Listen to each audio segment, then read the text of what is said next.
Friends, இன்னைக்கு நம்ம முக்கியமா 3Gs பார்க்க போறோம். இந்த 3Gs உங்களுக்கு அந்த சக்சஸ் கிட்டக்க போகிறதுக்கு ஒரு பியூட்டிஃபுல் சக்சஸ் மந்த்ராவா இருக்கும். இதுல முதல் G கிரிட்.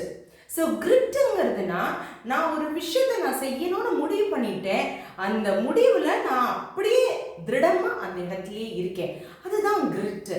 ஸோ நம்ம என்ன பண்ணணும்னு நினைச்சாலும் நம்மளுக்கு எப்போதுமே மனசில் இது என்னால் முடியுமா முடியாதா அப்படிங்கிறது ஒரு வேவரிங் மைண்ட் எப்போதுமே இருக்கும். ஸோ அந்த வேவரிங் மைண்ட் இல்லாமல் என்னால் முடியும் அப்படிங்கிற அந்த சிந்தனை கொடுக்கறது தான் அந்த கிரிட்டு, டிட்டர்மிண்டாக இருக்கிறது. ரெண்டாவது அப்படிங்கிறது கட்ஸ். கட்ஸ்னா துணிச்சல். எப்போதுமே ஏதாவது ஒரு விஷயம் செய்யணும்னு நினைச்சோம்னா ரெண்டு விஷயம் ஆகும். ஒன்று, நம்மளுக்கு மனசுலயே தடங்கள் வரும், இல்லைன்னா மற்றவங்கனால தடங்கள் வரும். என்ன தடங்கள் வந்தாலும் சரி, நான் கண்டிப்பா என்னோட வேலையில நான் செய்வேன் அப்படிங்கிறது தான் அந்த கட்ஸ். மூணாவது, நம்ம முடிவும் எடுத்துட்டோம், நம்ம எல்லா எஃபர்ட்ஸும் போட்டுட்டோம், நம்ம துணிச்சலாகவும் இருக்கோம் அப்படிங்கிறதுனா கண்டிப்பாக சக்ஸஸ் நம்மளை நோக்கி தானே வரும். ஸோ அந்த சக்ஸஸ் வர்றது தான் க்ளோரி.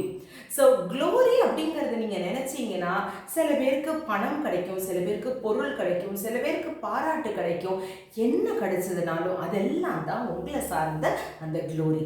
ஸோ ஞாபகம் வச்சுக்கோங்க ஃப்ரெண்ட்ஸ், ஃபஸ்ட்டு கிரிட்டு, கட்ஸ், அப்புறம் க்ளோரி. இந்த 3Gs ஃபாலோ பண்ணிங்கன்னா அது உங்களுக்கு ஒரு சக்ஸஸ் மந்த்ராவாக இருக்கும். ட்ரை பண்ணிப்பா.